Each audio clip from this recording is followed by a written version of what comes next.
Fala pessoal, tudo bem? Como é que vocês estão? Espero que tudo tranquilo. Professor Thiago Lopes aqui voltando para corrigir mais umas questões de direito previdenciário para você, tá bom? Vamos lá, questão de número 101. Luísa é segurada da Previdência Social na categoria de empregada e é beneficiária do auxílio acidente.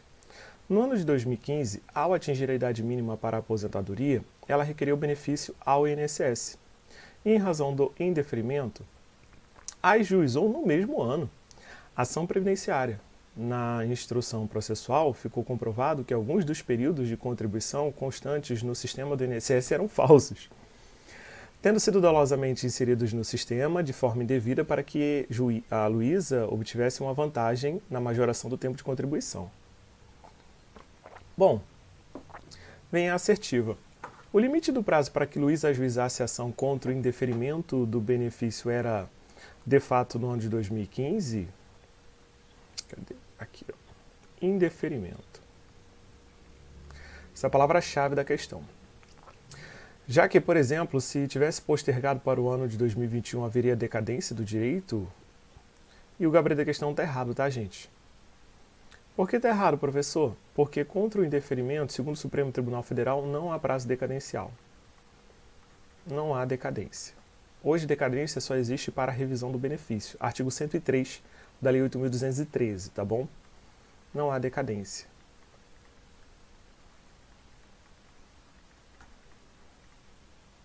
Show? Beleza? Tá aqui ó, o nosso julgado. No julgamento da DIN 9.096, lá de outubro de 2020, o Supremo declarou inconstitucional o artigo 103, que foi dado pela redação 13.846, dizendo que a redação que era antiga é a que está valendo agora, tá? Então ele tirou da aplicabilidade da legislação previdenciária a decadência para concessão e indeferimento de benefício. Hoje só está valendo decadência para revisão, tá bom? O artigo 102 bate na mesma tecla e o 103 sim também para a gente poder memorizar essa nossa informação. Diz assim: não é aplicado o prazo decadencial de 10 anos para a concessão inicial do prazo do benefício. Cadê? Não é aplicado o prazo decadencial de 10 anos para a concessão inicial do benefício previdenciário. Essa questão está certa, tá bom? Porque realmente não é aplicado para a concessão do benefício, não é aplicado o prazo decadencial. 3, ou melhor, 103. O prazo decadencial decenal não interfere no direito à revisão dos benefícios concedidos ou indeferidos pela Previdência antes do advento da legislação que instituiu? Essa questão está errada. Por quê? O STJ deu a seguinte interpretação: a lei que trouxe a decadência para o direito previdenciário. Os benefícios concedidos antes da existência da lei que trazia a decadência, eles, consequentemente, não tinham decadência. Só que quando essa lei entra em vigor, aplicando o prazo de 10 anos para a revisão do benefício, quando ela entra em vigor, começa a contar o prazo decadencial. Então a pessoa vinha recebendo benefício sem nenhuma possibilidade de ter a decadência, por exemplo, da revisão do benefício. E aí ele podia pleitear a qualquer momento uma revisão. Quando veio o prazo decadencial, no dia em que ele entra em vigor, começou a aplicar também o prazo decadencial para essas pessoas. Portanto, o gabarito errado, tá bom? Conferindo e dando sequência, 104 e 105, diz assim: prescrevem em 10 anos. Mano, na boa, aqui você já pode considerar a questão errada, tá? Por quê? Prescrição em 10 anos já está errado. Mas eu vou ler a questão toda aqui com vocês. Prescrevem em 10 anos as ações referentes à prestação de acidente de trabalho. Contagem da data do acidente, quando dele resultar a morte ou incapacidade temporária para o beneficiário. Já está errado também porque são 5 anos de prescrição. Verificada em perícia médica, cargo da Previdência, ou nos casos em que seja reconhecida a incapacidade permanente para o agravamento das sequelas do acidente. Tudo errado, tá bom, gente? 5 anos. Está no artigo 103A da Lei 8.213.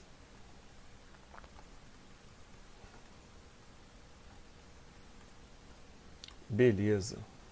8.213/91. Bom, vamos lá. Após a edição, agora a gente entra na história, tá? Após a edição da Lei Eloy Chaves, diversas categorias de trabalhadores buscaram a proteção social para aquela legislação que garantiu... Lendo tudo errado, oh meu Deus, vamos lá. Após a edição da Lei Eloy Chaves, diversas categorias de trabalhadores buscaram a proteção social que aquela legislação a garantiu, o que provocou a expansão dos direitos protetivos no país. Está certíssima a questão. Lembre que a Lei Eloy Chaves foi o marco da Previdência, ok? Não foi o início, foi apenas o marco da Previdência no Brasil. Da Previdência Social para o trabalho privado, tá, gente? Então, lá em 1923, quando da edição desta lei, para ser preciso, no dia 24 de janeiro de 1923, essa lei trouxe as caixas de aposentadoria e pensão para os trabalhadores ferroviários e depois, com o passar do tempo, ferroviários da iniciativa privada, tá, gente? Porque na iniciativa pública já existia. Aí as outras categorias também foram sendo abarcadas pela essa proteção de ter aí uma caixa de aposentadoria e pensão, tá bom? Bom, a questão número 106 diz assim. Pulei o gabarito? Não, tá aqui, ó. A Lei Eloy Chaves, de 1923, foi um marco para a Previdência Social, pois unificou os diversos institutos de aposentadoria. Pô, já tá errado, cara. Ela criou a Caixa de Aposentadoria e Pensão, não unificou nada. O INPS nasceu em 1966, tá? Com o Decreto-Lei número 72. Sendo iniciada a sua operação lá em 67,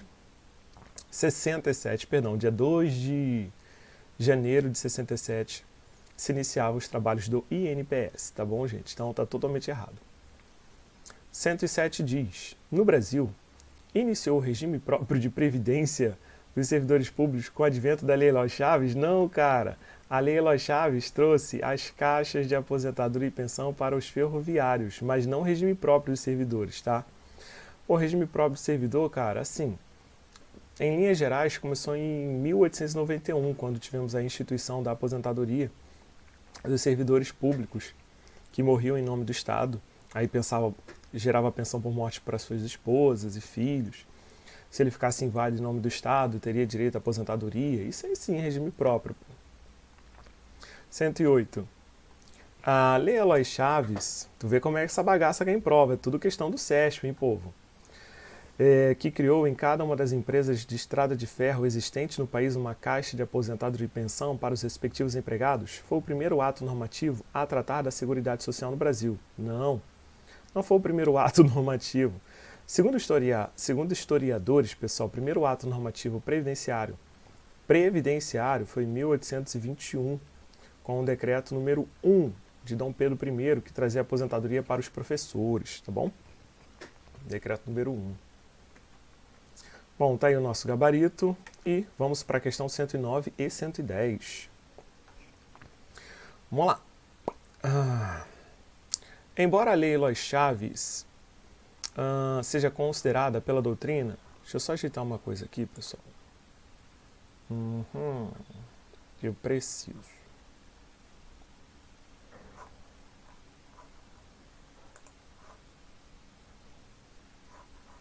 Tá. Só um detalhe aqui no programa, tá? Vamos lá. Embora a Lei Eloy Chaves de 1923 seja considerada na doutrina majoritária o marco da Previdência Social no Brasil, apenas em 1960, com a aprovação da Lei Orgânica da Previdência Social, chamada de Lopes, ok? Houve uma uniformização do regramento da concessão dos benefícios pelos diversos institutos de aposentadoria e pensão então existentes. E essa questão está lindissimamente certa, tá, pessoal? O nosso caminho na história da Previdência é as caixas de aposentadoria e pensão, que se tornaram em institutos de aposentadoria e pensão, que foram unificadas legislativamente através da Lopes em 1960. E depois tivemos a uniformização administrativa em 67, INPS, que em 1990 se transformou no INSS, tá bom, gente? Essa é a linha do tempo aqui, ó.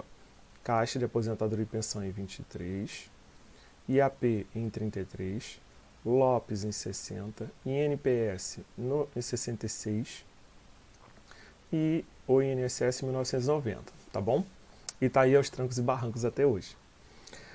Bom, você agora tem o 110 que diz: a Constituição Federal de 1934 inovou a ordem jurídica constitucional brasileira no que se refere à fonte de custeio previdenciário, que passou a ser tríplice, provinda da contribuição do Estado, do trabalhador e também do empregador. E essa questão está lindissimamente certa também. É sério, professor? Sim, muito sério. Sabe por quê? Você teve aqui a instituição a troca do modelo que era bipartite nas caixas de aposentadoria e pensão, transformando-as em institutos de aposentadoria e pensão, que eram autarquias, e o modelo passa a ser tripartite, contribuição de 3 classes da sociedade. Tudo bem? Então, gabarito certo, vamos para a próxima questão.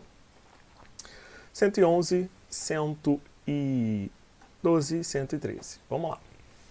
O exemplo de benefícios dos órfãos, o plano de benefícios dos órfãos e viúvas dos oficiais da Marinha, ele consubstancia exemplo histórico de proteção social brasileira? E aí, pessoal? Sim. Isso aqui foi em 1795, pessoal. 1795. Caraca, Tiago, quanto tempo? Pois é. Foi instituída aí para os oficiais da Marinha.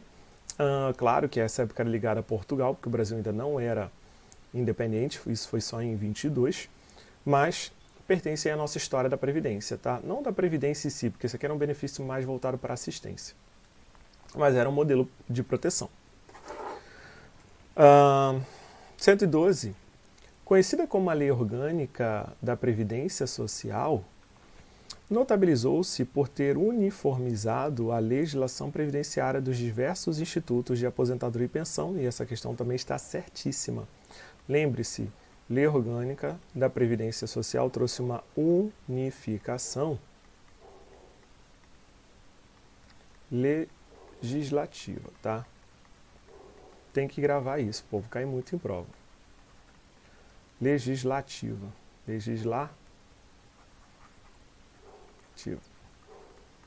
Ok?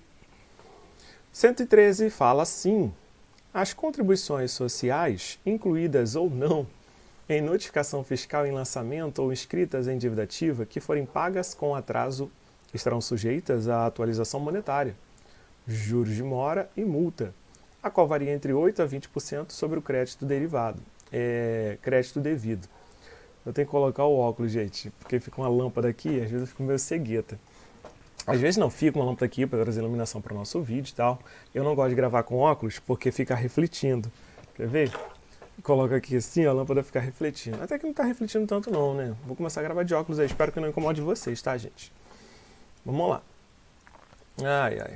Essa questão, ela tá errada, tá, gente? E eu vou explicar para vocês um assunto pequeno no direito tributário que envolve a previdência. A gente mata esse nosso bloco aqui, tá bom? Gabarito errado. Veja só. Só isso. Falando em juros de mora, você vai levar o seguinte para a prova. Você vai ter, a partir do primeiro dia do mês seguinte, a pessoa não pagou a previdência, ok? Que deveria. Aí no mês seguinte, no primeiro dia do mês seguinte, conta o que nós chamamos de Selic. Vai pagar a Selic, que tá altíssima, 13 ponto alguma coisa por ano. E isso no caso de juros, tá, gente? Tá aqui, ó, juros.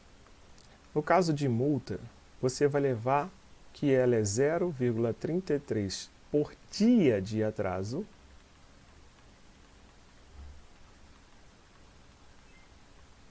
limitada a 20%. Vou botar aqui para baixo. A pessoa demorou mais ou menos uns 40 dias para pagar. Aí vai somar 40 vezes 0,33. Vai dar mais ou menos 13, 14%. Agora, a pessoa demorou aí 70 dias para pagar. Se você botar 0,33 vezes 7, vai dar 23 ponto alguma coisa. Vai pagar 23%? Não. Para em 20%. Lembrando que a multa pelo atraso é dia de atraso, apontar do dia seguinte. E os juros de mora é o mês seguinte, tá bom? Outra coisa, no dia no mês do pagamento conta-se mais 1%, tá? No mês do pagamento conta-se mais 1%. É só isso. Juros de mora. Começa a contar do mês seguinte, com base na taxa Selic mensal. Claro, tem um acumulado anual, tá, gente? Que é 13 ponto alguma coisa hoje, na data da gravação do vídeo. Só que tem as partes mensais, vai dar 1 ponto alguma coisa por mês. E aí você tem, no mês do pagamento, 1% de taxa Selic, de taxa fixa.